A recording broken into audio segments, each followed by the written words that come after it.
அன்பாலே பவுல் இந்த நிருபங்களில் சபைகளுக்கு எழுதின இந்த சத்தியங்களானது எவ்வளவு ஆழமானவைகள், அர்த்தமுள்ளவைகள் என்பதை நம்மால் பார்க்க முடிகிறது. சொல்லப்போனால் இந்த பிலிப்பியருக்கு எழுதின நிருபத்தை நாம் அறிந்திருக்கிறோம். அவர் இதை சிறைச்சாலையில் இருந்த பொழுது தான் எழுதுகிறார். அவர் சிறைச்சாலையில் இருந்த நேரத்தில் தான் இந்த நிருபத்தை இந்த எபேசு பட்டணத்தில் இருக்கிற சபைக்கு, பிலிப்பியர், இந்த மாதிரி சபைகளுக்கு எழுதுகிறதை பார்க்கிறோம். ஒருவேளை பவுல் சிறைச்சாலையில் இல்லாமல் இருந்திருந்தால் இந்த நிருபங்களை அவர் எழுதியிருக்கக்கூடுமா நமக்கு தெரியாது. ஏன்னா அவர் பல இடங்களுக்கு சென்று சபைகளை நிறுவி வந்தார். பல இடங்களில் ஆண்டவர் தம்முடைய மக்களை அங்கு சந்தித்தார், ரட்சித்தார், சபைகள் நிறுவப்பட்டது. பல போராட்டங்கள், பல நெருக்கங்களின் மத்தியில் பவுல் இவைகளை செய்கிறதை குறித்து நாம் வேதத்தில் வாசிக்கிறோம். இவை ஆண்டவருக்கு இந்த அருமையான நிருபங்களை எழுத வேண்டும் என்ற காரியத்தை தெரிந்திருந்தது, அவர் அறிந்திருந்தார். ஆகவே தான் பவுலுக்கு இவ்விதமான ஒரு இடத்தை ஆயத்தப்படுத்தி கொடுத்திருந்தார். ஆனால் பவுலுக்கு வேறு இடமானது இளைப்பாறுதலுக்குரிய ஒரு இடமாக இருக்க வாய்ப்பே இல்லை. அமைதியாக இருந்து திருச்சபையை அவர் நினைவு கூர்ந்து எழுதின இந்த நிருபங்களை எல்லாம் அவர் எழுதியிருக்க வாய்ப்பில்லை. ஆகவே ஆண்டவர் இவ்விதமான ஒரு சூழ்நிலையில் பவுலை வைத்து இந்த நிருபத்தை எழுதியிருக்கிறதை நாம் பார்க்கும் பொழுது, கிறிஸ்தவ வாழ்க்கை என்பது அதுமாதிரி நம்ம எண்ணுவதற்கு மேலான ஒரு வாழ்க்கைங்க. கிறிஸ்தவ வாழ்க்கை என்பது ஒரு அசாதாரணமான வாழ்க்கைன்னு கூட சொல்லலாம். இந்த உலகத்தில் எல்லாருமே வாழ்கிறாங்க. இப்போ ஆண்டவர் அறியாதவங்க எத்தனையோ பேர் இருக்காங்க, நல்லா இருக்காங்க. கஷ்டமில்லாமல் வாழ்கிறவங்க நிறைய பேர் இருக்கிறாங்க. வசதியோட வாய்ப்போடு இருக்கிறவங்களாம் நிறைய பேர் இருக்கிறாங்க. ஆனால் அவங்க வாழ்க்கையில் இந்த உலகத்தில் இது ஒரு காலத்தில் ஒழிந்து விடும். எவ்வளோதான் பணம் இருந்தாலும், எவ்வளோதான் இந்த உலகத்துக்குரிய மேன்மைகள் இருந்தாலும் நிச்சயமாக ஒழிந்து விடும். ஒரு நாள் அவர்கள் தங்களை உண்டாக்கின தேவனை அறிந்து வாழ வேண்டும். அது அவங்களுக்கு கிடைக்காது. நம்ம பைபிள் ஸ்டடியில் இரண்டாம் மரணம் என்றால் என்ன என்று போன வாரத்துக்கு முந்தின வாரம் போட்டோன்னு நினைக்கிறேன். நம்ம வெப்சைட்டில் நாம் நம்முடைய யூடியூப்பில் போட்டிருக்கோம். தொடர்ந்து நிறைய மக்கள் கேட்குறாங்க. நம்ம யூடியூப் வாசகர்களும் நிறைய, ஏறக்குறைய 3930 பேர் ஏறக்குறைய ஒவ்வொரு நாளுமே ஒன்றா ரெண்டா ஆட் ஆகிட்டு தான் இருக்கிறாங்க. இது என்ன ஒரு பெரிய ஒரு சிலாக்கியம்னா, நம்ம போடுகிற இந்த செய்திகள் அத்தனை பேருக்கும் அந்த நோட்டிஃபிகேஷன் போகும்படியாக ஆண்டவர் அதன் மூலமாக ஒரு நல்ல ஒரு ஏற்பாடை கொடுத்திருக்கிறார். அதில் எல்லாம் கேட்குறாங்கன்னு சொல்ல முடியாது. ஆனால் ஒரு சிலர் தொடர்ந்து கேட்டு வருகிறார்கள், பயன் பெறுகிறார்கள். அது ஒரு நல்ல காரியம்தான். ஆனால் எல்லாத்துக்கும் மேலே பவுல் சபையை மையமாக வைத்து தான் அவருடைய பணிகளும் அவருடைய நிருபங்களும் காணப்படுகிறது. சபையை முக்கியப்படுத்தி தான் அவர் இந்த காரியத்தை செய்கிறார். ஏன் அப்படி செய்கிறாருன்னா, சபை என்பது இயேசுவின் சரீரம். நம்ம காலையில் பார்த்தோம், வேதத்தில் சபை என்பது அவருடைய சரீரம். நம்ம எல்லாம் அந்த அவயவமாக இருக்கிறோம், ஒரு உறுப்பாக இருக்கிறோம். ஒரு விரல், ஒரு கை, ஒரு கால், ஒரு உறுப்பாக இருந்து சபையில் நாம் வாழ்கிறவர்களாய் காணப்படுகிறோம். அப்போது நம்முடைய வாழ்க்கையில் சபை என்பது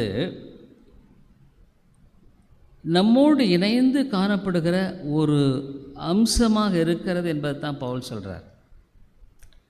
இந்த இடத்துல இந்த பிலிப்புக்கு சபைக்கு எழுதும் பொழுது அவர் சொல்கிறாரு, இந்த மக்களை பார்த்து நாம் இந்த காலையில் பார்த்தோம், பிலிப்பு திருச்சபையில் ஐக்கியத்தில் இருக்கும்படியான குறைவை குறித்து இந்த காலையில் நாம் பார்த்தோம். இன்றைக்கும் கூட நாம் அதில் தொடர்ச்சியாக நாம் பார்க்கிறோம். அந்த பிலிப்பியர் 2:3 அவர் என்ன சொல்கிறாருன்னா, ஒன்றையும் வாதினாலாவது வீண் பெருமையினாலாவது செய்யாமல் மனத்தாழ்மையினாலே ஒருவரை ஒருவர் தங்களிலும் மேன்மையானவர்களாக எண்ண கடவீர்கள். அதாவது சபை ஐக்கியம். இன்றைக்கி நான் காலையில் பார்த்தேன், எல்லாமே சபைன்னு சொல்ல முடியாது. இந்த வெள்ளிக்கிழமை பைபிள் தியாலஜி கோர்ஸில் தொடர்ந்து அதில் 20 பேர் மேலே தொடர்ந்து படித்து வருகிறார்கள். அங்கே கேட்டாங்க, இப்போ தனி மனிதருடைய ஊழியத்தை பற்றி நீங்கள் என்ன நினைக்கிறீங்க? இப்போ தனி மனிதர்கள் ஊழியம் நிறைய பேர் செய்கிறாங்க. இப்போ நீங்கள் உதாரணமாக நீங்கள் பார்ப்பீர்களானால், இப்போது மோகன் சி லாசரஸ் அவர் ஒரு தனி மனித ஊழியம். அப்புறம் இன்னும் நிறையா தனி மனித ஊழியம் நிறைய பேர் செய்கிறாங்க. அல்லது சிலர் என்ன பண்ணுறாங்க, ஒரு சின்ன சபையை வச்சுக்கிறாங்க. ஆனால் அவங்களுடைய ஊழியம், இப்போது எனக்கு பேர் சரியாக ஆல்வின் தாமஸ், இன்னைக்கு நிறைய பேர் பல விதங்களில் அவர்கள் ஒரு தனி மனித ஊழியத்தை போல செயல்படுகிற ஒரு செயல்பாட்டை ஒரு நிலைநிறுத்துகிறார்கள். யூடியூப்லையெல்லாம் பார்த்திங்கன்னா இன்றைக்கி நிறைய ஒரு காரியங்களானது காணப்படுகிறதை பார்க்குறோம். ஆனால் இந்த வேதம் தனி மனித ஊழியத்தை பற்றி பேச்சே இல்லை.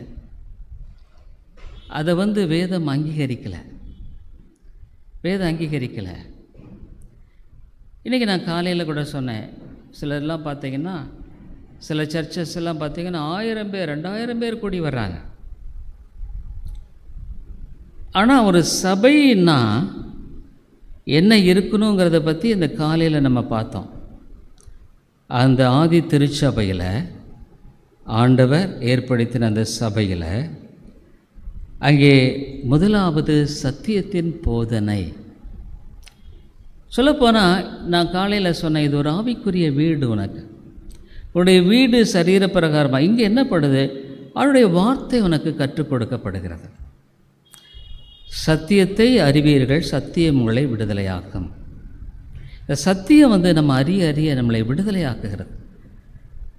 நம்முடைய தவறான எண்ணங்களுக்கும் தவறான கணிப்புகளுக்கும் தவறான வழிமுறைகளுக்கும் நம்மை விடுதலையாக்குகிறது. அதோடு கூட தேவனோடு இணைக்கிறது. தேவனோடு நம்மை இணைத்து நம்மை வழிநடத்துகிறது. விதமான ஒரு அமைப்பில் ஆண்டவர் சபை என்ற ஒரு அமைப்பை ஏற்படுத்தி அந்த இடத்துல சத்தியத்தில் மக்கள் வளர வேண்டும் என்று அந்த சத்திய போதனையை முக்கியப்படுத்துகிறது.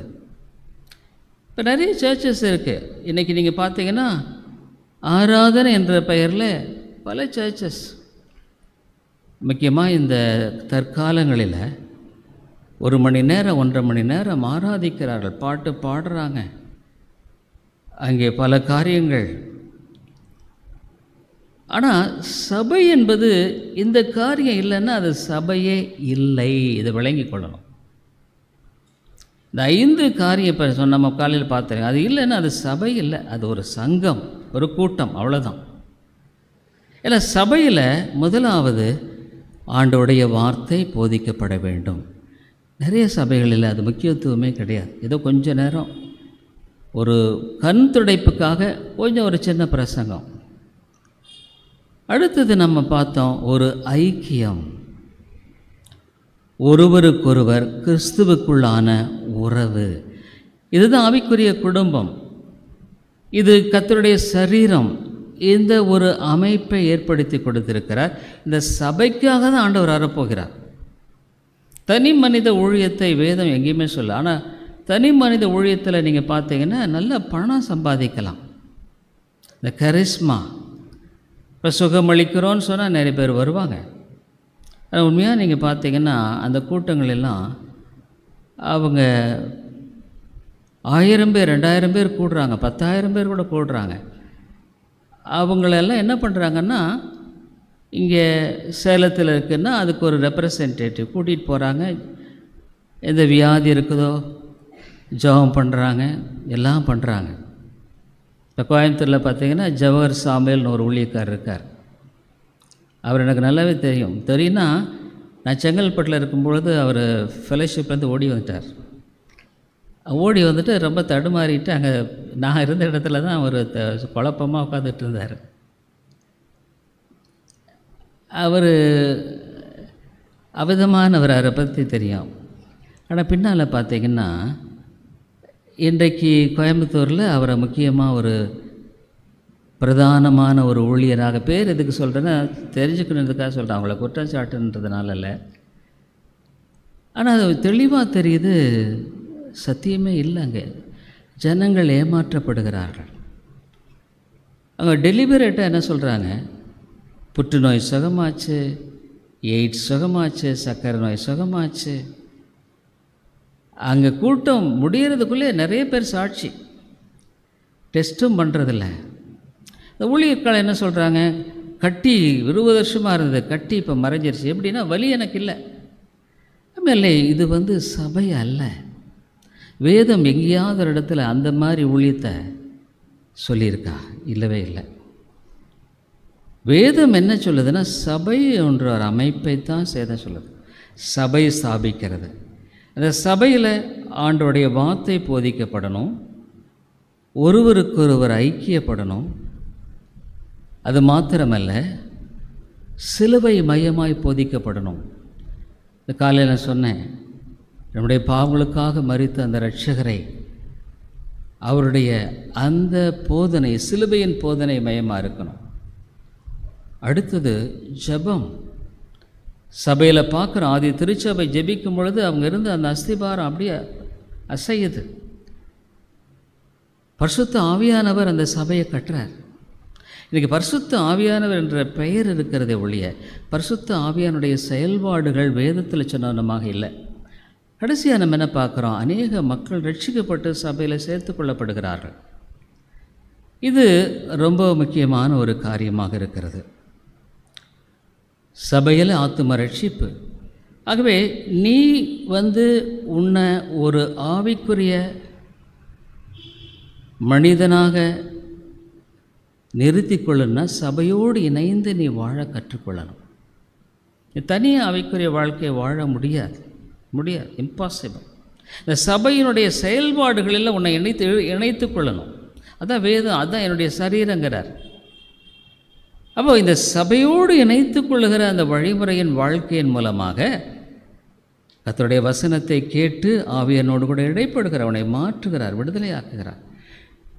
உன் பட்சத்தில் ஆண்டவர் செயல்படுகிறார். இன்றைக்கி நிறைய கிறிஸ்தவங்கள் இருக்காங்க, ஆனால் அவங்க வாழ்க்கையில் ஆண்டவர் செயல்படுகிறத பார்க்க முடியறதில்லை, இல்லைங்களா? மற்ற உலக பிரகாரமான மகள் மூலத்தை அவங்களும் வாழ்ந்துட்டுருக்கிறாங்க. உலக பிரகாரம் மக்கள் சம்பாதிக்கிறாங்க, பண்ணுறாங்க, இதை பண்ணுறாங்க, பிள்ளைகளை படிக்க வைக்கிறாங்க, பல காரியங்கள் இருக்குது. அந்த நிலை தான் அநேக கிறிஸ்தவ மக்கள் மத்தியில். ஏன்னா சபையோடு இணைந்து வாழ்கிற ஒரு வாழ்க்கை முறையை அவள் தெரிந்து கொள்கிறதில்லை. சபை உன்னை உருவாக்குகிறது. இந்த இடத்துல பவுல் சொல்கிறாரு, இந்த 3வது வசனத்தில் என்ன சொல்கிறாருன்னா, மனத்தாழ்மையினாலே ஒருவரையொருவர் தங்களிலும் மேன்மையானவர்களாக என்ன கடவீர்கள். உன்னை விட மற்றவர்களை நீ மேன்மையாக எண்ண வேண்டும். இது எப்படி சாத்தியக்கூற முடியுமா? இந்த காலையில் நம்ம பார்த்தோம், இந்த சபையினுடைய செயல்பாட்டை குறித்து பார்க்கும் பொழுது, அதாவது என்னன்னா, இந்த சபையின் ஐக்கியம் என்பது மிக மிக முக்கியம். ஏன்னா இந்த சபையோடு ஐக்கியப்படுகிற ஒரு காரியத்தில் கிறிஸ்துவோடு அவர் தலையாக இருக்கிறார். தலையில் நான் நினைத்து கொள்ளுகிறேன். இந்த இடத்துல இது ரொம்ப கஷ்டமான ஒரு காரியம் இல்லைங்க. மற்றவங்கள பார்த்து என்னை விட மேன்மையாக அவங்கள எண்ணிக்கணும்னு பவுல் சொல்கிறாரு. இது என்ன பாவம்? தாழ்மையாக இருன்னு சொன்னால் கூட பரவாயில்ல, அதோடு முடிஞ்சிட்டா பரவாயில்ல, என்னை விட மேன்மையாக என்னன்னு சொல்கிறாரு. அது எப்படி சாத்தியக்கூறாகும்? அதாவது இந்த இடத்துல அதனுடைய முக்கியமான ஒரு காரியம் என்னென்னா, சபையின் ஐக்கியத்தை முக்கியப்படுத்துகிறார். இந்த சபையின் ஐக்கியத்தின் நலனை முக்கியப்படுத்துகிறார்.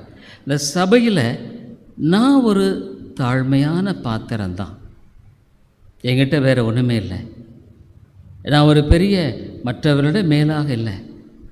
பவுல் சொல்கிறாரு, பாவிகளை ரட்சிக்க கிறிஸ்து உலகத்தை, அவர் பிரதான பாவி, நான் அதிகாரம்ங்கிறது ஒன்றுமே இல்லைங்களே. இயேசு சொல்கிறாரு, நான் ஊழியம் கொள்ளும்படி வரல, அதாவது எனக்கு 4 பேர் வேலை செய்யணும், எனக்கு பணிவிட செய்யணும், ஊழியம் செய்யும்படிக்கு வந்தேன். அந்த ஒரு மனநிலையோடு ஒரு கிறிஸ்தவன் கெட்டி சேருகிற ஒரு வாழ்க்கைக்கு இந்த இடத்துல ஒரு சோதனையாக தான் இருக்குது. அதாவது நம்முடைய பெருமையை உடைக்கிறதே பெரிய கஷ்டம். பெருமை நம்முடைய வாழ்க்கையில் நமக்கு இயற்கையாக ஏற்பட்டிருக்கிற குணம், சாத்தானின் குணம், அதை உடைக்கிறதே கஷ்டம். அதுக்கு மேலே நம்மளை விட மற்றவங்களை மேன்மையாக என்னென்னு சொல்கிறாரு. பவுல் அப்படி தான் வாழ்ந்தாருங்க. 1 கொரிந்தியர் 9:20 அவர் என்ன சொல்கிறாருன்னா, யூதரை 1 கொரிந்தியர் 9:20 யூதரை ஆதாயப்படுத்தி கொள்ளும்படிக்கு யூதருக்கு யூதனை போலவும் நியாயப்பிரமாணத்துக்கு கீழ்ப்பட்டவர்களை ஆதாயப்படுத்தி கொள்ளும்படிக்கு நியாயப்பிரமாணத்துக்கு கீழ்ப்பட்டவனை போலவுமானேன். எல்லாருக்கும் எல்லாமானேன்னு சொல்கிறார். என்ன நான் தாழ்த்தரங்கன்றார். எப்படியாகலும் சிலரை ஆதாயப்படுத்தி கொள்ளும்படிக்கு, எப்படியாகலும் சிலரை ஆண்டவருக்கு உள்ளாக கொண்டு வரும்படிக்கு. அதுமாதிரி இந்த உலக வாழ்க்கையோடு நம்முடைய வாழ்க்கை முடிஞ்சதுன்னா வேறு. ஆனால் நிச்சயமாக இந்த பின்னால் ஒரு வாழ்க்கை இருக்குங்கிறத நம்முடைய சிருஷ்டிப்பில் பார்க்குறோம். தேவன் படைத்திருக்கிற படைப்பையெல்லாம் பார்க்கும் பொழுது நிச்சயமாக ஒரு ஹைலி இன்டெலிஜென்ட் பீயிங் படைக்காமல் இவ்வளோ கரமமாக ஒரு சூரியன், ஒரு பூமி, ஒரு சந்திரன், அந்த ஈர்ப்பு சக்தி. பைபிள் ஒரு இடத்துல சொல்லப்பட்டிருக்கிறது, இந்த பூமியை மனிதனுக்கு வாழ்வதற்கு உகந்த இடமாக ஆண்டவர் ஏற்படுத்தியிருக்கிறார். பாருங்கள், எவ்வளோ பெரிய பூமி, பரிசுத்த ஆவி அதன் மேலே வாஸ் ப்ரூடிங், அதன் மேலே அசைவாடி கொண்டிருக்கார். அப்போ அவர் எவ்வளோ பெரியவர்ல. வானம் எனக்கு சிங்காசனம், பூமி எனக்கு பாதப்படி. பூமி ஒழுங்கின்மையும் வெறுமையுமாக இருந்தது. அதை பரிசுத்த ஆவியானவர் மனிதன் வாழ்வதற்கு ஏதுவான ஒரு அழகான இடமாக அவர் உருவாக்குகிறார். பூமியை போல் அழகான இடம் எங்கேயுமே இல்லைங்க. நமக்கு தெரிஞ்சு இல்லை, நமக்கு தெரிஞ்சு தெரியாது. வீனஸ், மார்ஸ், பல கிரகங்கள் இருக்குது, எல்லாம் கம்ப்ளீட்டாக ராக்ஸ், ஒன்றுமே இல்லை. இந்த பூமியை பார்க்கும் பொழுது ஆண்டவர் எவ்வளோ அழகாக படைச்சிருக்காருல்ல. நரகத்தை பார்க்கும் பொழுது ஏன் அவரால் நரகத்தை, இந்த இந்த சூரியனை பார்க்கும் பொழுது அவர் நரகத்தை ஆயத்தப்படுறது ஒன்றும் கஷ்டம் கிடையாது. 10,000 டிகிரி செல்சியஸ், அவ்வளோ பெரிய ஒரு கோலம் அவரால் முடியாது. இந்த பூமியை பார்க்கும் பொழுது எவ்வளோ அழகான ஒரு இந்த ஆண்டவர் நம்மையும் அப்படி தான் படைத்திருக்கார். அதாவது நம்முடைய ஒவ்வொரு செல்லுமே ஒரு பெரிய ஒரு வேர் ஹவுஸ் மாதிரி. அதில் எதை உள்ளே விடணும், எதை உள்ளே விடக்கூடாது, அந்த செல்லில் எதை உள்ளே போகணும், இல்லை வெளியே விடக்கூடாதுன்னு பிரச்சனையினால தான் சுகர், டயபெட்டிஸ் வருது. Millions and trillions of cells நம்ம பாடியில் இருக்குது. அந்த செல்லில் எதை விடக்கூடாதோ அதை உள்ளே விடுது, எதை உடனுமா அதை விடுறதில்ல. டயபெட்டிஸ். இப்போ அந்த செல்லினுடைய அமைப்பு எல்லாம் நீங்கள் பார்க்கும் பொழுது மனிதனுடைய அந்த மூளையினுடைய செயல்பாடு எல்லாம் ஒரு ஹைலி இன்டெலிஜென்ட். கடவுள் என்பவர் படைத்தவர், அவர் படைப்பாளி. He is a creator. அவர் நம்முடைய வாழ்க்கையில் ஒரு சபையை வைத்து நம்மை உருவாக்குகிறார். ஆகவே நம்முடைய உலகத்தில் வாழ்கிறது எல்லாமே வாழ்கிறாங்க இன்றைக்கி. நம்மளை விட எத்தனையோ பேர் நல்லா, கிறிஸ்தவர்கள் அல்லாதவர்கள் எத்தனையோ பேர் நல்லா வாழ்கிறாங்க, நல்லவங்களாக இருக்கிறாங்க. எத்தனையோ பேர் நல்லவங்களாக இருக்காங்க, ரொம்ப நேர்மையானவங்களாக இருக்கிறாங்க. ஹிந்துஸ் அவ்வளோ நேர்மையானவங்களாக இருக்காங்க. எப்படி? அது பொதுவான கிருபையின் மூலமாக பரிசுத்த ஆவியானவர்களுக்கு கொடுக்கிற குணங்கள். இந்த பொதுவான கிருபை, சிறப்பான கிருபை தான் ரட்சிப்பு. ஆண்டவர் என்ன பண்ணுறார்? ஒரு சபையில் நம்மை வைத்து உருவாக்குகிறார். அவருடைய சாயலுக்கொப்பாக குணங்களில் உருவாக்குகிறாருங்க. இயேசு அவர் சொன்னார், என்ன சொல்கிறாருன்னா, இந்த இடத்துல அவர் தன்னை குறித்து பேசும் பொழுது, நான் சாந்தமும் மத்தேயு 11 நான் சாந்தமும் மனத்தாழ்மையுமாயிருக்கிறேன். என் நுகத்தை உங்கள் மேல் ஏற்றுக்கொண்டு என்னிடத்தில் கற்றுக்கொள்ளுங்கள், அப்பொழுது உங்கள் ஆத்துமாக்களுக்கு இளைப்பாறுதல் கிடைக்கும். Rest in soul. இது ரொம்ப டிஃப்ரெண்ட்டுங்க. நமக்கு 2 பகுதி இருக்குது. ஒன்று சரீரம், இன்னொன்று இந்த ஆத்துமா. தேவனுடைய பிள்ளைகளுக்கு தேவனோடு இணைந்து வாழுகிற ஒரு வாழ்க்கையில் they find rest in the soul. அந்த ஆத்துமாவில் இளைப்பாறுதல் இருக்குதுங்க. என்னதான் இருந்தாலும் கர்த்தர் அவளோடு இருக்கிறார். அந்த உறுதிப்பாடு கர்த்தர் அவளோடு இருக்கிறார், அவர் செய்கிறார். நிறைய கிறிஸ்தவர்கள் என்ன பண்ணுறாங்க, ஆண்டவருக்கு அவங்க இடம் கொடுக்கறதே இல்லை. பாருங்களேன், ஏன் இடம் கொடுக்க? இப்போ உதாரணமாக நீங்கள் பாருங்கள், ஆண்டவர் சொல்கிறார், நீங்கள் ஒன்றுக்கும் கவலைப்படாமல். ஆண்டவர் சொல்கிறார், நீ ஒன்றுக்கும் கவலைப்படாத, எல்லாவற்றை குறித்து விண்ணப்பங்களை ஸ்தோத்திரத்தை ஜெபத்தை ஆண்டவர்கிட்ட சொல்லு. இப்போ ஒரு மெய்யான விசுவாசங்கிறது இருந்தால் அவங்க வாழ்க்கையில் ஆண்டவரிடத்தில் அதை கொடுத்துட்டு அவரிடத்தில் தெரியப்படுத்தும் பொழுது அவர் சொல்லியிருக்கிறாரு, அப்போ நிச்சயமாக என் வாழ்க்கையில் அவர் செயல்படுவார். அந்த ஒரு விசுவாசம் இருக்கும். அல்லது நம்ம உண்மையான விசுவாசிகளாக இல்லாமல் ஒரு பயிற்சியில் இருந்தோம்னா போய் ஆண்டவரிடத்தில் ஜெபம் பண்ணுவோம், 100 முறை கூட ஜெபம் பண்ணுவோம். ஆனால் என்ன பண்ணுவோம்? மறுபடியும் அதை எடுத்துகிட்டே வந்துடுவோம். எடுத்துகிட்டு உட்காந்துட்டு கஷ்டப்பட்டு கவலைப்பட்டுக்கிட்டே இருப்போம். அப்போ ஆண்டவர் கையில் நம்ம ஒப்படைக்கிறதே இல்லை. அவர் செய்ய விரும்புகிறாரு. வாழ்க்கையில் அவர் பெரிய காரியங்களை செய்ய விரும்புகிறார். இன்றைக்கி நம்ம பார்த்தோம், ஓய்வு நாளை கனப்படுத்தும் கர்த்தர் உயர்த்துகிறார். ஆனால் என்ன பண்ணுறோம்? நம்ம ஆண்டவருக்கு இடம் கொடுக்கவே இல்லையே. ஜெபம் பண்ணுறோம், ஆனால் கூட ஜெபம் பண்ணாலும் அவரை நம்புறதில்லை. கஷ்டத்தை கொண்டு போகிறோம், ஆண்டவர் இந்த பிரச்சனை இருக்குது. ஆண்டவர் சொல்கிறாரு, நான் உனக்கு கொடுப்பேன், கேளுங்கள், இடத்துல சொல்லு, தேடுங்கள், நல்ல உற்சாகமாக ஜெபம் தட்டுங்கள், அவரிடத்தில் வைராக்கியமாக உக்கமான மனதோடு ஜெபம் பண்ண ஆனால் நிச்சயமாக செய்கிறாருங்க. ஏன்னா இது அருமையான சாட்சிகளை பார்க்குறோம். நான் இன்டர்நெட்லாம் பல பரிசுத்தவான்கள் வாழ்க்கையெல்லாம் நான் பார்க்கும் பொழுது இந்த பரிசுத்த ஆவியானவர் அவர்களை எவ்வளோ அழகாக வழிநடத்துகிறார். அந்த முகத்தில் பார்த்தாவே ஒரு சாந்தம், ஒரு விசுவாசம் இருக்கும். இல்லைன்னா அது ஒரு கலவர பூமி மாதிரி தான் இருக்கும். என்னதான் நம்ம சத்தியத்தை கேட்டாலும் அந்த ஒரு விசுவாசங்கிறது இல்லைன்னா நம்ம வாழ்க்கையில் என்ன இருக்குது சொல்லுங்கள்? ஆண்டவரை நான் சார்ந்து கொள்ள முடியல.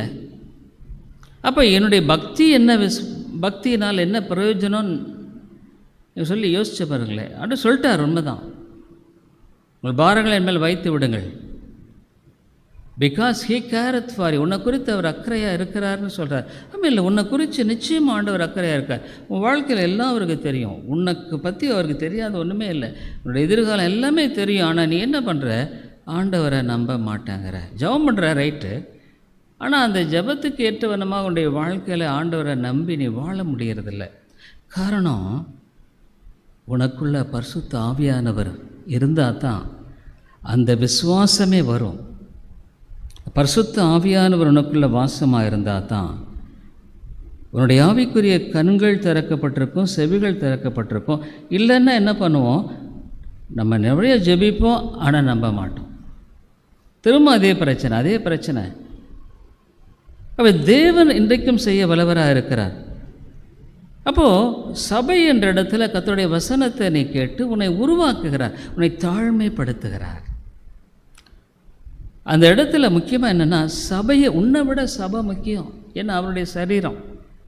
அந்த சபையில் உன்னை நீ ஒப்பு கொடுத்து அந்த சபையினுடைய நலனுக்காக நீ வாழுகிறாய். நிறைய சபைகளை நீங்கள் பார்க்குறோம், கோல் சொல்கிறது, ஒருத்தருக்கு ஒருத்தர் காசிப்புன்னு சொல்லுவாங்க. அவங்கள பற்றி இவங்க பேசுகிறது, இவங்கள பற்றி அது பேசுகிறது. கிறிஸ்துவின் சபையில் அன்பு, ஐக்கியம், ஒருவர் பலவீனத்தை ஒருவர் தாங்குகிறது, கிறிஸ்துவனுடைய அந்த தாழ்மை. இந்த இயற்கையாகவே நமக்குள்ளே இருக்கிற குணம் என்னென்னா, பிசாசின் குணம், பெருமை. பிசாசு ஏன் விழுந்தான்? வேறு ஒன்றுமே இல்லை, அவன் பெருமை தான். 2 இடத்துல அவனை பற்றி சொல்லப்படுது. ஐசாயாவில் சொல்லப்படுது பாருங்களேன். ஏசாயா 44 அதிகாலையின் மகனாகிய விடிவெள்ளியே, நீ வானத்திலிருந்து விழுந்தாயே, ஜாதிகளை ஈனப்படுத்தினவனே, நீ தரையிலே விழ வெட்டப்பட்டாயே. நான் வானத்துக்கு ஏறுவேன், தேவனுடைய நட்சத்திரங்களுக்கு மேலாக என் சிங்காசனத்தை உயர்த்துவேன், வடபுறங்களில் உள்ள ஆராதனை கூட்டத்தின் பருவத்தில் வீற்றிருப்பேன் என்று இருதயத்தில் சொன்னேன். ஆகவே உன்னை அகால பாதலத்தில் தாழ்த்திட்டேன், உன்னை கீழே வீழ்த்திட்டேன். எப்போவுமே பெருமை வீழ்ச்சிக்கு தான் காரணம். ஆண்டவர் சொல்கிற பெருமையர்களுக்கு எதிர்த்து நிற்கிறார். அதே எசேக்கியேல் 28 அதே தான் சொல்கிறார். மனுப்புத்திரனே, நீ எவ்வளவு அழகான பூரண அழகுள்ளவன். ஏன்னா அவன் தேவ தூதனுங்க, சாத்தானவன் நீங்கள் சாத்தானம் நினைக்க முடியாது. ஞானத்தால் நிறைந்தவன், நீ தேவனுடைய தோட்டமாக ஏதேனில் இருந்தவன். பத்மராகம், புஷ்பராகம், வைரம், படிக பச்சை, கோமேதகம், எஸ்பி, இந்திரநீலம், மரகதம், மாணிக்கம் முதலான சகல ரத்தனங்களும் பொண்ணும் உன்னை மூடிக்கொண்டிருக்கிறது. அவன் சாதாரண இல்லை, பிசாசு சும்மா கொம்பு வச்சிருக்கிறவன் இல்லை. He is highly intelligent. நீ சிருஷ்டிக்கப்பட்ட நாளில் அவனும் சிருஷ்டிக்கப்பட்டவன் தான். மேல வாத்தியங்களும் நகசுரங்களும் உன்னிடத்தில் ஆயத்தப்பட்டிருந்தது. நீ எப்படியெல்லாம் வாழ்ந்த, குறைவற்று இருந்தாய். நமக்கு நேரம் இல்லை, அதனால் அப்படியே தான். இப்படியெல்லாம் அந்த 17 உன் அழகினால் உன் இருதயம் மேட்டுமை ஆயிற்று.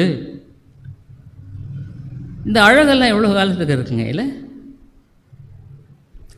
அழகுங்கிறது அல்ல. எத்தனையோ பேர் அழகை பெருமைப்படுத்துகிறாங்க. ஆனால் ஆண்டவர் சொல்கிறாரு, நான் பூமியில் மேல் உன்னை சாம்பலாக்குவேன், நீ பயங்கரமாவாய். அந்த குணம் நமக்குள்ளே இருக்குது. ஏன்னா ஆதாம் ஏவாளை அவன் பெருமையினால தான் ஏமாத்தினான். தேவனை போல் ஆவீர்கள் சொன்ன உடனே அவங்க நம்பிட்டாங்க. ஆகவே அந்த இயற்கையாகவே நமக்குள்ளே இருக்குது. ஆகவே இந்த வார்த்தை நம்ம என்ன பண்ணுது, அந்த பெருமையை சப்டியூ பண்ணது, அடக்கியது.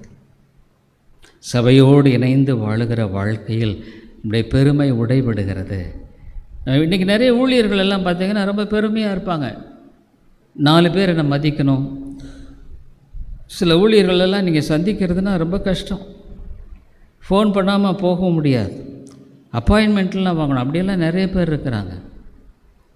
ஏன்னா அவங்க எனக்கு தெரியுங்க, சேலத்தில் ஒரு சபையினுடைய போதரை பற்றி சொன்னாங்க. அவரை பார்க்குறதுனா சாதாரணமாக பார்க்க முடியாது. அவர் ஏன்னா அவர் அப்படி இருந்தால் தான் அவருடைய மதிப்பு மேன்மையெல்லாம் உயர்வாக இருக்கும். ஆனால் ஆண்டவர் அப்படி இல்லை, இயேசு கிறிஸ்து. ஆகவே இயேசு கிறிஸ்து இந்த சபையில் அந்த மக்களுக்கு சொல்கிறாரு, சபை முக்கியமாச்ச, இந்த சபைக்கு உன்னை ஒப்புக்கொடு, அந்த சபைக்கு உன்னை ஒப்புக் கொடுக்கும்படியாக உன்னை தாழ்த்துன்னு சொல்கிறார். அந்த சபையோடு இணைந்து வாழக்கூடிய அளவில் மற்றவர்களை மேன்மையாக எண்ணி யூ சர்வ் அதர்ஸ். அவளுக்கு நீ பணிவிடை செய். பவுல தான் யூதருக்கு யூதனை போலானேன். இந்த இடத்துல பவுல் இந்த மக்களிடத்தில் you must humble to serve the church, சபையை கட்டும்படியாக, சபையை ஐக்கியத்தை காத்து கொள்ளும்படியாக உன்னை தாழ்த்து. சபையில் தான் ஒரு மனிதன் ஆவிக்குரிய பிரகாரம் உபயோகப்படுத்தப்படுகிறான். சபையில் பரிசுத்த ஆவியானவர் செயல்படுகிறார். சபையில் ஆவியானுடைய அந்த ஒரு சத்தியத்தினுடைய தெளிவு நமக்கு கொடுக்கப்படுகிறது. அதன்படி வாழ்கிற வாழ்க்கையில் கர்த்தர் நமக்கு உதவி செய்கிறார். உனக்காக நான் செய்கிறேன். ஆனால் உண்மையாக நிறைய கிறிஸ்தவ வாழ்க்கையில் ஆண்டவர் உதவி செய்கிறதே இல்லை. ஏன் உதவி செய்கிறதுனா அவங்க இடம் கொடுக்கறது இல்லையே, ஜெபம் பண்ணுறாங்க. அவன் என்னென்னா பழைய பேக் டு ஒன் தான், பேக் டு ஒன் தான். அது விசுவாசம் இல்லை. ஆண்டவர் எனக்காக செய்ய முடிப்பாருன்னு. ஏன்னு கேட்டால் ஆண்டவர் இந்த இருதயத்தில் தான் கிரியை செய்கிறாருங்க. மனுஷன் முகத்தை பார்க்குறான், கர்த்தர் இருதயத்தை பார்க்குறான். ஆகவே இந்த உலகத்தோடு வாழ்க்கை முடிஞ்சிருச்சுன்னா பரவாயில்ல, பிரச்சனை கிடையாது. ஏதோ ஒரு விதத்தில் நீ வாழ்ந்துடுற, ஆனால் ஏதோ விதத்தில் உன்னுடைய வாழ்க்கையை நீ கட்டி கொண்டு போகிறாய். ஆனால் வயசாகிட்டா ரொம்ப கஷ்டங்க. வயசாகிட்டா வாழ்க்கை ரொம்ப கஷ்டம். நீங்கள் ஓரளவுக்கு அந்தஸ்தாக குடும்பத்தில் இருக்கிற வரைக்கும் இருப்பீங்க. அதுக்கு மேலே நிறைய குடும்பங்களில் பிள்ளைகள் மதிக்கிறதில்ல. பிள்ளைகள் வாலிப காலங்களிலே கூட இந்த காலம்லாம் ரொம்ப மோசமாக போயிடுச்சு. இந்த பழைய ஒரு சன்மார்க்கம் கூட இன்றைக்கு இல்லாத ஒரு காலமாக இருக்கிறது. ஏன்னு கேட்டால் பெற்றோர்கள் பிள்ளைகளுக்கு பக்தியை கொடுக்கறதில்ல. பணத்தை முக்கியப்படுத்திட்டாங்க. பணத்தை காமிச்சு நான் உனக்கு நல்ல படிப்பை கொடுக்குறேன், உனக்கு வேலையை கொடுக்குறேன். எனக்கு தெரிஞ்ச ஒரு அருமையான சகோதரி, நான் எங்கள் கொல்லிமலையில் ஸ்கூலில் வேலை செஞ்சாங்க. ஒரு இந்து பெண்ணு தான். அந்த தம்பி ஒரு கிறிஸ்டியன் பாய். அந்த தம்பி அந்த வண்டி டிரைவர். அவர் இந்த ஸ்கூல் வேனில் போய் பிள்ளை பிக்க, அவங்க டீச்சராக தான் கல்யாணம் பண்ணாங்க. நல்லா இருந்தாங்க. நான் போய் யோசித்தேன், இந்த தம்பிக்கு லஞ்சம் கொடுத்து பஞ்சாயத்து ஆஃபீஸில் ஒரு நல்ல டிரைவர் வேலையை வாங்கிட்டாங்க. அவங்க என்ன நினச்சாங்கன்னா, பஞ்சாயத்து ஆஃபீஸில் நல்ல வேலை வாங்கிட்டோம், சம்பளம். ஆனால் என்னாச்சுன்னா அந்த தம்பி குடிக்க ஆரம்பிச்சிட்டார். பணம் இன்னுமே அது பெரிய போராட்டமாக இருக்குது. எவ்வளோ பிரயாசம். நான் கூட இது சமயம் போய் சில சமயம் ஆலோசனைலாம் சொல்லுவேன். இந்த பையன் சரியாக கீழ்ப்படிய மாட்டேங்கிறான். அங்கே குரூப்பாக சேர்ந்துக்கிட்டு இந்த கஞ்சா சில காரியங்களில் அந்த குரூப்போடு இருக்கிறான்னு சொல்கிறாங்க. அவங்க அம்மா சொல்கிறாங்க. பயமாக இருக்குது. காரணம், கர்த்தருடைய வழியை நம்ம வைக்காமல் நம்ம என்ன நினைக்கிறோம், இப்படி பண்ணிடலாம் பண்ணிடுறோம். ஆனால் பின்னால் கர்த்தர் அதில் இல்லையே. கர்த்தர் வீட்டை கட்டால் கர்த்தருடைய பிரயாசம் விருதா. ஆகவே சபை என்ற அமைப்பில் உன்னை ஒப்பு கொடுத்து சபையினுடைய கூட்டங்களில், அதான் சபை கூடி வருதலை விட்டுவிடாத. உன்னை நீ முதலாவது ஒப்புக்கொடு, சபைக்கு ஒப்புக்கொடு, சபையின் வழிக்கு ஒப்புக்கொடு. ஆண்டவரின் வாழ்க்கையை கட்டுறார். நீ என்ன பண்ணுற? அநேக சமயங்களில் நிறைய கிறிஸ்தவர்கள் ஆண்டவரை நம்புகிறேன்னு சொல்லுவாங்க, பைபிள் வாசிப்பாங்க, எல்லாம் இருக்கும். இன்றைக்கி நிறைய கிறிஸ்தவ குடும்பங்களில் பார்த்திங்கன்னா பிள்ளைகள் விசுவாசத்தை விட்டு விலகிட்டாங்களே. பெற்றோர்களுக்கு மேலே அடுத்தது பிள்ளைகள் சர்ச்சுக்கு போகிறது ரொம்ப கம்மியாக போச்சுங்க இன்றைக்கி. ஏன்னா பெற்றோர்கள் ஆண்டவரை அவங்களுக்கு காட்டாமட்டாங்க. தப்பாக போச்சு. எப்படியோ வழியில் அதுமாதிரி இல்லை. ஆனால் நம்ம ஜெபம் பண்ணணுங்க. இப்போ அமெரிக்கா எலெக்ஷன் நடக்குது. அமெரிக்கா ஒரு தெய்வ பக்தி உள்ள நாடு. இந்த வேதத்தை தான் மையமாக வைத்து உருவான நாடு. இன்றைக்கி இன் காட் வி ட்ரஸ்ட் டாலரில் போட்டிருக்காங்க. டாலரில் ஆண்டவர் அவ்வளோ அருமையாக உயர்த்தினார். ஆனால் இப்போ எலெக்ஷனில் என்ன ட்ரெண்டு தெரியுங்களா? 2 ட்ரம்ப்பு கொஞ்சமாவது சர்ச்சு இந்த பைபிள் பற்றி கொஞ்சம் அந்த ஒரு பயம் இருக்கு. அவர் முழுமையான கிறிஸ்தவங்கிறத பற்றி நான் சொல்ல விரும்பலை. ஸோ அவர் எப்படின்னு எனக்கு தெரியாது. கமலா ஹாரிஸ் அங்கே ஒரு இந்து பின்னணியில் வந்தவங்க தான் தெரியும், நம்முடைய இந்தியாவிலேருந்து வந்தவங்க. அப்புறம் ஒரு ஆஃப்ரிக்கனை கல்யாணம் பண்ணி அப்படி வந்தவங்க தான். அவங்க டிவோர்ஸ் இல்லை, அவங்க அப்பா ஆஃப்ரிக்கன், அப்புறம் அவங்க அப்பாவும் அம்மாவும் டிவோர்ஸ் ஆகி இதாக வந்தவங்க தான்.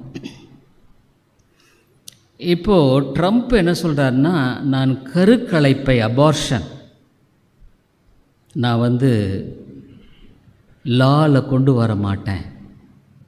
ஏன்னா பைபிளில் கருக்கலைப்பு பாவம் அப்படின்றத அவர் சொல்கிறார். அவரோட நிறைய கிறிஸ்தவ மக்கள் இணைந்திருக்கிறாங்க. ஆனால் இந்த அம்மா டெலிபரேட்டாக சொல்லுது, நான் கருக்கலைப்பை நான் சட்டத்தை எடுத்துருவேன், யார் வேணாலும் கருக்கு கலைக்கலாம், அபார்ஷன் பண்ணலாம். இப்போ கமலா ஹாரிஸ்க்கு 46% ஓட்டு இருக்குது, ட்ரம்ப்புக்கு 35% பெண்கள் மத்தியில். ஏன்?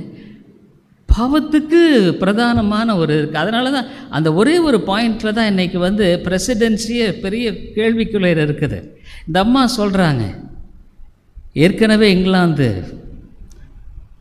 ரிஷி சுனாக் அவர் இப்போ அவர் இல்லை, ஆனால் எத்தனையோ காலமாக இங்கிலாந்தில் பிரைம் மினிஸ்டராக வந்தவங்கெல்லாம் பைபிள் மேலே கையை வச்சு தான் அந்த ஓத்து எடுத்தாங்க. அந்த ரிஷி சுனாக் வந்தவனால பகவத்கீதையை வச்சார். இன்றைக்கி அந்த தேசம் இங்கிலீஷ்காரங்க நிறைய பேர் கஷ்டப்படுறாங்க. இங்கேருந்து போன முகமதியர்கள் மற்றவங்கெல்லாம் நிறையா சம்பாதிச்சு வீடெல்லாம் வாங்கிட்டாங்க. அவங்க வீடு வாங்கினது இங்கிலீஷ்காரருக்கெல்லாம் வாடகை கூடுற நிலை இன்றைக்கி போயிடுச்சு லண்டன்லையெல்லாம். காரணம் வேதத்தை கிராஜுவலாக தான் தெரியுங்க. எப்போவுமே ஆண்டவர் உங்களை டக்குன்னு விட்டுடுவார்னு சொல்ல முடியாது. நான் படிப்படியாக உங்களும் உங்களுடைய சந்ததி நீங்கள் ஆண்டவரை விட்டு விலகும் பொழுது, ஆண்டோடைய அந்த சபையினுடைய ஐக்கியத்துக்குள்ளே வராத பொழுது, உங்களை உட்படுத்தி கொள்ளாத பொழுது, உங்களை நீங்கள் ஆண்டவருடைய அந்த சத்தியத்துக்கு உட்படுத்த மறுக்கிறீர்கள். You deny. ஆகவே இப்போ என்ன பெரிய போராட்டம்னா, அமெரிக்காவில் கமலா ஹாரிஸ் வந்தால் அந்த அம்மா கிறிஸ்டியன்னு சொல்லுது, ஆனால் அவங்க பிலீவராக தெரியல. ஒருவேளை பகவத்கீதையே கொண்டு வந்தால் கூட கொண்டு வரலாம். 2 நாடு தான் முக்கியமாக இருந்தது, அதுவும் ஃபால் ஆயிடுச்சுன்னா அதுதான் பயங்கரமானது. அதனால இன்றைக்கி அமெரிக்காவில் நீங்கள் பார்த்தீங்கன்னா, நீங்கள் பயங்கரமான ஒரு சமாதானம் இல்லாத ஒரு இடங்க. பணம் எல்லாத்தையுமே இன்றைக்கி இந்தியாவிலேயே பணம் நிறையா சம்பாதிக்கிற நிறைய டாக்டர்ஸ் இந்தியாவிலே சம்பாதிக்கிறாங்க. நிறைய அங்கெல்லாம் போகணுன்ற அவசியமே இல்லை. எதுக்காக சொல்கிறேன்? பணம் வாழ்க்கையை கட்டாது, கர்த்தர் தான் உன்னை கட்டணும். கர்த்தருக்கு உன்னை ஒப்புக்கொடு. என் வாழ்க்கை இப்படி குழப்பமாக தான் இருக்க, ஆண்டவருக்கு உன்னை தெரியும். உன்னை பற்றி அவருக்கு தெரியாத ஒரு இம்மி கூட கிடையாது. உன்னை நீ ஆண்டவரிடத்தில் ஒப்பு கொடுத்தீனா உன்னை சார்ந்த எல்லாவற்றையும் ஆண்டவர் அழகாக கட்டுவார். உன்னுடைய காரியங்களை அவர் பொறுப்பெடுத்துக் கொள்வார். சபை என்பது ஒரு பரலோகத்துக்குரிய உலகத்தில் ஆண்டவர் அவரை பிரதிபலிக்கிற ஒரு இடம். சபையினை புறக்கணிக்கும் பொழுது ஆண்டவரை புறக்கணிக்கிற, சபையின் கூட்டங்களை புறக்கணிக்கும் பொழுது ஆண்டவரை புறக்கணிக்கிற, சபையினுடைய அந்த காரியங்களை உன்னுடைய வாழ்க்கையில் முக்கியத்துவத்தை புறக்கணிக்கும் பொழுது நீ கர்த்தரை முக்கியப்படுத்தாமல் போயிடுற. அவை தேவன் பக்கத்தில் செயல்படாததுக்கு காரணம், கர்த்தர் நல்லவர், அவர் ஒரு நாளும் தீமை செய்கிறவர் அல்ல. ஆனால் எனக்கு விசுவாசம் இல்லை, அதுதான் பிரச்சனையே. கர்த்தர் நல்லவர் தான். என்னை வாலாக்காமல் தலையாக்குவேன்னு சொல்கிறார். நம்முடைய யூடியூப்பில் ப்ராமிசஸ் போடுறோம். ஒரு நாள் காலையில் ஒரு ப்ராமிஸ், மத்தியானம், சாயந்தரம், ஈவினிங். எவ்வளோ ப்ராமிசஸ் ஆண்டவர் சொல்லியிருக்காருல்ல பைபிளில். அப்போ இந்த ப்ராமிசஸ் இன்றைக்கி எனக்கு கண்டிப்பாக. ஆனால் வாழ்க்கையில் பாருங்கள், ஒன்று தெரிஞ்சுக்கங்க, அவருடைய அனுமதி இல்லாமல் வாழ்க்கையில் எதுவுமே நடக்கிறதில்லை. அவருடைய திட்டம் இல்லாமல் எதுவுமே நடக்காது. அது நல்லதாக இருந்தாலும் கெட்டதாக இருந்தாலும் சரி. நான் இந்த கண் ஆப்ரேஷன் இப்படிலாம் நிறைய பாடத்தை கற்றுக்கொண்டேன். ஜெபிக்கிற வாழ்க்கையில் விடிய காலம் எந்திரிச்சிட்றேன், 5லேருந்து 6 முடிய கர்த்தருடைய சமூகத்திலே காத்திருந்து ஜெபிக்கிறேன். ஆக்சுவலாக என்னுடைய இந்த கண் 3ல் ஒரு பங்கு. இப்போ ஆக்சுவலாக கிளாஸ் போட்டால் கூட இந்த கண்ணை க்ளோஸ் பண்ணிட்டா இதை நான் படிக்கிறது கஷ்டம், கிளாஸ் போட்டாலும் கூட. ஏன்னா என்னுடைய பார்வை பாதிச்சிருச்சு. டாக்டர் சொன்னார் வேறு வழி கிடையாது, அவ்வளோதான் பாதிச்சது. ஆனால் நல்ல வேளை இந்த கண் நல்லா இருக்குது. ஸோ இதை வச்சு தான் நான் அந்த ஒரு நிலைக்கு, அதுவும் ஆண்டவருடைய சித்தம் இல்லாமல் நடைபெறுவதில்லை. ஏன் எனக்கு ஆண்டவர் இப்படி செஞ்சிட்டாரு? எனக்கு நன்மைக்கு எதுவாக தான் செய்திருக்கிறார், அவரை சார்ந்து கொள்ளும்படியாக செய்திருக்கிறார்.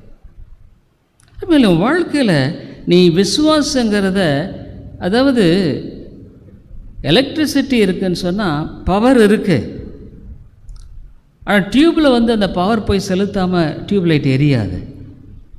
ஆகவே கர்த்தர் நல்லவர் தான், கர்த்தர் உண்மையாக உனக்கு உதவி செய்ய விரும்புகிறாரு. ஆனால் நீ அவர் உன் வாழ்க்கையில் செயல்பட நீ அனுமதிக்க மாட்டேங்கிற. சபையோடு இணைந்து வாழுகிற வாழ்க்கையை அழகாக கட்டுவாருங்க, வாழ்க்கையை அழகாக ஆண்டவர் செயல்படுத்துவாருங்க. இன்றைக்கி நிறைய சபைகள் என்று சொல்கிறதுல சரீரப்பிரகாரமான நிலைகளை தான் முக்கியப்படுத்துகிறாங்க, நல்லா இருக்கணும் அது இருக்கணும். ஆனால் ஒரு ஆத்மா, வாழ்க்கை நித்தியத்துக்கு போகும்படியான ஒரு வாழ்க்கை, உன் ஆத்மாவை ஆண்டவர் உருவாக்கும் இடம் சபை. இந்த இடத்துல பவுல் சொல்கிற, உங்களை விட மற்றவர்களை உயர்வாக எண்ணுங்க. அப்படின்னா என்னென்னா, சபைக்கு உங்களை ஒப்பு கொடுங்க, சபைக்கு அந்த பங்களிப்புக்காக உங்களை தாழ்த்துங்க, தப்பில்லை. உங்களை மேன்மையாக எண்ணாதீங்க, சபையினுடைய முக்கியம். ஏன்னா இயேசு இந்த சபையை அவருடைய இரத்தத்தினால் சம்பாதித்திருக்கிறார். He paid a price for the church. உலக மக்களுக்காக அல்ல, for the church. சபை சபை சபை சபை. நான் என் சபையை கட்டுவேன், அதான் சொல்ல, என் சபையை. இந்த சபையில் நான் ஒரு அங்கமாக இருந்து, சபையில் என்னுடைய வாழ்க்கையில் என்னை உட்படுத்தி வாழுகிற வாழ்க்கைக்குள்ளாக உட்படலைன்னா, என்னில் ஆண்டவர் செயல்படுகிற செயல்பாடுக்குள்ளாக நான் ஆண்டவரை அனுமதிக்காமல் விட்டு விடுகிறேன். God can do great miracles. அவர் செய்ய முடியாத காரியமே எதுவுமே இல்லைங்களே. வாழ்க்கையை அற்புதமாக கட்டுவாருங்க, உங்கள் பிள்ளைகள் வாழ்க்கை அற்புதமாக கட்டுவார். இப்போவும் இட்ஸ் நாட் டூ லேட். தேவனிடத்தில் ஒப்புக்கொடு, ஆண்டவரே சபையோடு இணைந்து வாழ கற்றுத்தார். நிறைய பேர் நீ பார்த்த ஓய்வு நாளை கனப்படுத்தும் பொழுது நான் உயர்த்துறேங்கிறார். 7 நாள் நான் கொடுத்துருக்கிறேன், 6 நாள் நல்லா உழைகின்றார். கடினமாக உழைக்கலைன்னா சாப்பிடாதங்கிறார். ஆனால் 7வது நாள் அந்த ஓய்வு நாளை என்கிட்ட கொடுத்துரு. அந்த 7வது நாள் தான் நம்ம கர்த்தருடைய நாள். அதை என்னட்ட கொடுப்பா, நான் ஆசீர்வதிக்கிறேன். ஆಮೇಲೆ உண்மையாலுமே கர்த்தர் இன்றைக்கு உயிரோடு இருக்கிறார், ஜீவனுள்ளவராக இருக்கிறார். அவரை முழுமையாக நான் சார்ந்து வாழ முடியுமா? கண்டிப்பாக வாழ முடியும். என்னுடைய ஒவ்வொரு தேவைக்கும் வாழ முடியும், கண்டிப்பாக வாழ முடியும். என்னுடைய அனைத்து காரியங்களும் அவர் சந்திக்க முடியுமா? சந்திக்க முடியும். ஒரு கிறிஸ்தவனுக்கு இருக்கிற ஒரு பெரிய இளைப்பாறு, இந்த உலகத்திலையும் இளைப்பாறுதல், நித்தியத்தின் நம்பிக்கை. உலக மனுஷனுக்கு ஒருவேளை இந்த உலகத்தில் பணம் நிறையா கூட இருக்கலாம், பணம் நிறையா இருக்கிற சந்தோஷமாக இருக்கிறதில்ல, அது உங்களுக்கு தெரியும். இந்த உலகத்திலையும் கஷ்டம், நித்திய நம்பிக்கை இல்லை.